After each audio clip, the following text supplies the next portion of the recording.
ఈ సంవత్సరము ఈ మట్ల ఆదివారం జరుపుకుంటారు. ఇది జరుపుకోవటము ఒక ఆచారం లాగా అయిపోతుంది. హల్లెలూయా.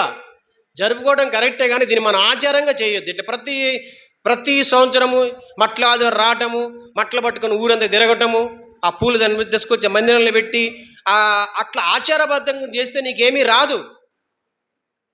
నేను దానికి యాంటీ కాదు. ప్రతి సంఘాల్లో ప్రతి చోట జరిగిద్ది. ఇది ఈరోజు జరిగిద్ది. అట్లా చేయటం వల్ల సంవత్సరం అట్లా చేయటం వల్ల నీకు ఏం ఉపయోగం రాదని చెప్తున్నాను. ఈ మట్లాది రోజు నువ్వు నేర్చుకోవాల్సింది ఏంటిదంటే, నువ్వు తెలుసుకోవాల్సింది ఏంటిదంటే, ఈరోజు జాగ్రత్త విను. దేవుడు ఈ మట్లాది వారు నేను దీవించబోతున్నాడు. విడుదల అవుతున్న ఈ వాక్యము ప్రవచనం. ఇది నా సంఘానికి చెప్పు, నా బిడ్డలకు చెప్పు. వాళ్ళు ఆచారబద్ధకంగా మట్లాదివారం చేసుకోకూడదు. ప్రతి సంవత్సరం మట్లాదివారం లాగా చేయొద్దు. ఇది నీ సంఘానికి చెప్పంటే నేను ప్రార్థన పూర్వకంగా సిద్ధపడి ఈ వర్తమానాన్ని తీసుకొని వచ్చాను. హల్లెలూయా. ప్రవక్తల వలన చెప్పబడినది నెరవేరినట్లు ఇది జరిగెను. అదేదనగా ఇదిగో నీ రాజు సాత్వికుడై గాడిదను భారవాహక పశువు పిల్ల అయిన చిన్న గాడిదను ఎక్కి నీ వద్దకు వచ్చుచున్నాడని సియోను కుమారితో చెప్పుడు. గట్టి చెప్పులు కొడదాం. నీ రాజు ఎట్లా వస్తున్నాడు? మన రాజు ఎట్లా వస్తున్నాడు? గాడిద పిల్ల మీద ఎట్లా వస్తున్నాడు? సాత్వికుడై. ధర్మశాస్త్రంలో ప్రవక్తలు ఏది బయలుపరిచారో దాని ప్రకారంగా ఒక వారం ముందు ఆయన చంపబోతున్నారు అనగా ఆ యెరూషలేము పట్టణంలోకి ఆయన ఎంటర్ అయ్యేటప్పుడు ఆయన ఎంటర్ అయ్యాడంటే సాత్వికంగా ఎంటర్ అయ్యాడు. ఆయన సహనముతో దీర్ఘ శాంతముతో ఉండి ఒక గాడిదని సెలెక్ట్ చేసుకొని గాడిదకి వచ్చాడు. ఎవరు? ఈ లోక రక్షకుడు, ఈ లోకాన్ని సృష్టించిన దేవుడు తన యొక్క ప్రజలైన వారిని, నిన్ను నన్ను దీవించాలని, నీతో నాతో సమాధాన పడాలని, నీతో నాతో సంధి చేసుకోవాలని ఆయనట సాత్వికమైన ఒక మనస్తత్వం, సాత్వికమైన ఒక రూపం ఎంచుకొని, అసలు ఆయన రూపం అది కాదు, ఆ రూపం ఎంచుకొని గుర్రం మీద కాదు, రథం మీద కాదు, ఒక గాడిద మీద ఎక్కి వస్తున్నాడు. అసలు యేసుప్రభు ఎలా ఉంటాడో తెలుసా? ప్రకటన గ్రంథం 1వ అధ్యాయం 13వ వచనం చదువుకుందాం. కొంచెం పైనుంచి 12 నుంచి చదువుకుందాం. ఇది వినగా నాతో మాట్లాడుచున్న స్వరం ఏమిటో అని చూడ తిరుగగా 7 సువర్ణ దీపస్తంభములను. జాగ్రత్త వినాలి. యేసుక్రీస్తు యొక్క స్వరూపం ఎలా ఉండిద్దంటే, ఆ దీపస్తంభముల మధ్యను మనుష్య కుమారుని పోలిన ఒకని చూచి తిని. ఆయన తన పాదముల మట్టును ఎక్కడుంటాడట? 7 ధూప స్తంభముల మధ్య ఉంటాడంట, కాంతిలో ఉంటాడంట ఆయన. నెక్స్ట్, ఆయన తన పాదముల మట్టుకును దిగుచున్న వస్త్రము ధరించుకొని రొమ్మునకు బంగారు దట్టి కట్టుకొని ఉండెను. ఆయన తల వెంట్రుకలను తెల్లని ఉన్నిని పోలినవై హిమమంతా ధవలముగా ఉండెను. ఆయన నేత్రములు అగ్ని జ్వాలల వలె ఉండెను. ఆయన పాదములు కొలిమిలో పుటము వేయబడిన మొరయుచున్న అపరంజితో సమానమై ఉండెను. ఆయన కంఠస్వరము విస్తార జల ప్రవాహముల ధ్వని వలె ఉండెను. ఆయన తల కుడి చేతి 7 నక్షత్రములు పట్టుకొని ఉండెను. ఆయన నోట నుండి 2 అంచులు గల వాడి అయిన ఖడ్గము ఒకటి బయలు వెడలుచుండెను. ఆయన ముఖము మహా తేజస్సుతో ప్రకాశించుచున్న సూర్యుని వలె ఉండెను.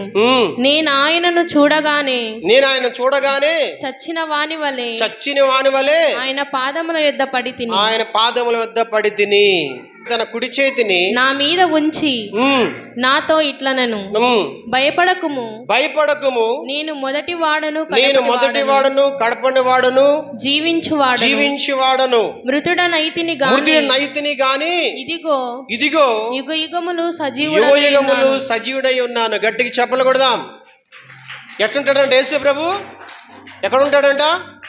7 దీప స్తంభాల మధ్యలో ఆ ప్రకాశమైన కాంతిలో ఆ సింహాసనం మీద కూర్చొని ఉంటాడు. ఆయన పాదాల ఒట్టుకు మొత్తము కంప్లీట్గా మహిమ వస్త్రం ధరించి ఉంటాడు. ఇంకా ఆయన ఎట్లుంటాడంటే చదువుదాం. ఆయన యొక్క తల తల వెంట్రుకలు ఉన్నిని పోలిన మహిమంతా ధవళముగా ఉండేను. నెక్స్ట్ ఆయన నేత్రాలు అగ్ని జ్వాలలాగా ఉంటాయట. ఆయన పాదాలు ఎట్లుంటాయి అంటే అగ్నిలో కొలిమిలి కాలతోడు చూసారా, ఆ మఖమఖ అట్లా ఉన్నాయంట. నెక్స్ట్ ఆయన స్వరము జల ప్రవాహముల ధ్వని వలె ఉండును. పెద్ద జల ప్రవాహం దగ్గరికి వెళ్తే పెద్ద సౌండ్ వస్తా ఉండిద్ది. ఆ వాటర్ ఫాల్స్ మీద సౌండ్ వచ్చేంత సౌండ్ ఆ నోట్లోంచి వస్తా ఉందట. చదువుదాం. ఆయన తన కుడి చేత, ఆయన కుడి చేతులు ఏమున్నాయంట? 7 నక్షత్రాలు ఉన్నాయంట. ఆయన నోట నుంచి రెండంచులు వాడుగల ఖడ్గం ఒకటి బయలుదేరుతుందట. ఆయన ముఖము మహా తేజస్సుతో ఉందట. అట్లాంటి గొప్ప దేవుడట. అవన్నీ పక్కన పెట్టి ఆ రూపమంతా వదిలేసి నీకులాగా నాకులాగా ఈ పాప శరీరం ధరించి ఈ పాప జన్మ ఎత్తి నీకులాగా నాకులాగా నీకన్నా ఇంకా తగ్గించుకొని సాత్వికంగా నీతో సమాధాన పడదామని నీ పాపాలు నా పాపాలు కొట్టివేసి నీ తరపున నా తరపున వాద్యం ఆడతాకి ఆయన అదంతా వదులుకొని సాత్వికుడు అయి గుర్రాల మధ్య రథాల మధ్య ఆ యొక్క మహిమలో ఉండాల్సిన దేవుడు ఒక గాడిద మీద ఎక్కువ వస్తున్నాడు. హల్లెలూయా. చూడండి, సాత్వికంతో నెక్స్ట్ గాడిద దేనికి సాదృశ్యం? మన పాత రోజుల్లో బరువులు మోయటాకి. ఇప్పుడన్నీ మనకి వాహనాలు వచ్చినాయి. వాహనాలు రాకముందు మన పితరుల వాహనం ఏంటంటే గాడిద మీద అన్ని బరువులు వేస్తారు. ఇక అందుకే చదవండి ఆ మాట. గాడిదను భారవాహక పశువు పిల్ల. భారవాహక పశువు ఏంటిదంటది? భారవాహనం అంటే భారం మోసే వాహనం. చాలా బరువు వేస్తారు గాడిద మీద. గాడిద ఏంటంటే అన్ని భరించేది. హల్లెలూయా. ఆ యెరూషలేము పట్టణంలో అడుగుపెట్టి ఏమంటాడంటే మీకు సమాధానం కలుగునుగాక. ఈ దినమందైనా నువ్వు సమాధానం నాతో పడితే, నీ పాపాలు నీ బలహీనతలు వదిలిపెట్టుకొని మారు మనసు పొంది నాతో నువ్వు సమాధాన పడితే నీకు మేలు కలిగిద్ది అని ఆయన అక్కడ ప్రవచిస్తూ ఉంటాడు. కనుక ఇప్పుడన్నా మీరు మారు మనసు పొందితే, ఒకవేళ పొందకపోతే మీ పట్నం రాయి మీద రాయి ఉండదు, మీ జీవితాలు ఇట్లా కూలిపోతాయి అని ఆయన అక్కడ ప్రవచిస్తూ ఆ పట్టణంలో అడుగుపెట్టాడు. మనం అక్కడ చూసుకున్నట్లయితే ఈరోజు ఆయన ఆ పట్టణంలో అడుగుపెట్టి కరెక్ట్గా దేవాలయం దగ్గరికి వెళ్తాడు. ఆ దేవాలయం దగ్గరికి వెళ్ళి ఏమంటాడంటే, క్రయ విక్రయం చేసుకున్న వాళ్ళందరూ చూసి ఆ మందిరము ప్రార్థనా మందిరం అనబడును అని వ్రాయబడి ఉన్నది, అయితే మీరు దానిని దొంగల గుహగా చేశారు. నా మందిరంలో మీరు ప్రార్థన చేయడం మానేసి దీన్ని నువ్వు వ్యాపార కేంద్రంగా మార్చి పడేశారు. మీరు దీన్ని ఒక దొంగల గృహంగా, ఒక సాతాన గృహంగా మీరు మార్చి పడేశారని దేవుడు వాళ్ళని గద్దించి అవన్నీ చల్లా చెదరేసి బయటపడేస్తున్నాడు. ఇక వాళ్ళందరినీ ఎల్లగొట్టేసి ఇక ఆ మందిరంలో కుంటి వాళ్ళని, గుడ్డి వాళ్ళని, మూగవాళ్ళని అందరిని బాగు చేస్తుంటే అది చూసి పిల్లలందరికి దేవుడికి జయం, ఏసైకి జయం, ఓసన్నాకి జయం అంటే ఎవరు మూసుకోండి. ఎందుకు ఆయన మీరు పొగుడుతున్నారంటే, బాలుర యొక్కయు చంటి పిల్లల యొక్కయు నోట స్తోత్రము సిద్ధింపజేసి తిని అను మాట మీరెన్నడూనూ చదవలేదా అని వారితో చెప్పి. ఇవన్నీ ప్రవచనం. అందుకనే చెప్పా ఈరోజు ప్రవచన వాక్యం విడుదలేదు. ఇది ప్రవచనం. మనకి నువ్వు స్తుతించకపోతే ఇక్కడ దేవుడు చంటి పిల్లలు తీసుకొస్తాడు. హల్లెలూయా. అందరికి చేతనైంది ఏంటంటే ప్రార్థన. పేదోడని చేయొచ్చు ఈ పని. ఏం పని? డబ్బులు ఇవ్వడం కష్టం, పరిచర్య చేయడం కష్టం, కానీ ప్రార్థన చేయడం చాలా ఈజీ. ఇది నాకు రాదు అంటే కుదరదు.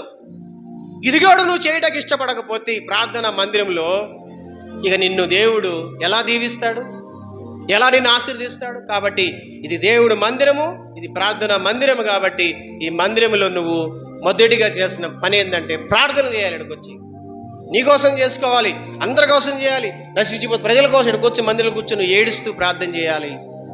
హల్లెలూయా. ఈ మట్టల ఆదివారం సందర్భంగా మట్టలు పట్టుకొని తిరగడం కాదు మనం. అవన్నీ ఆచారబద్ధంగా జరుగుతున్నాయి బయట. అది కాదు ముఖ్యం. ప్రవచనానుసారంగా దేవుడు మనతో మాట్లాడుతున్నాడు. ఈ మట్లాద రోజు ఆయన నీతో నాతో సమాధాన పడ్డానికి బలి అవటానికి వచ్చాడు. ఆయన ఈరోజు ఆయన సిద్ధపడి వచ్చాడు. ఈ రోజున ఆయన గాడి మీద ఎక్కి వచ్చాడు, సాత్వికంతో వచ్చాడు, బలి అవటానికి వచ్చాడు.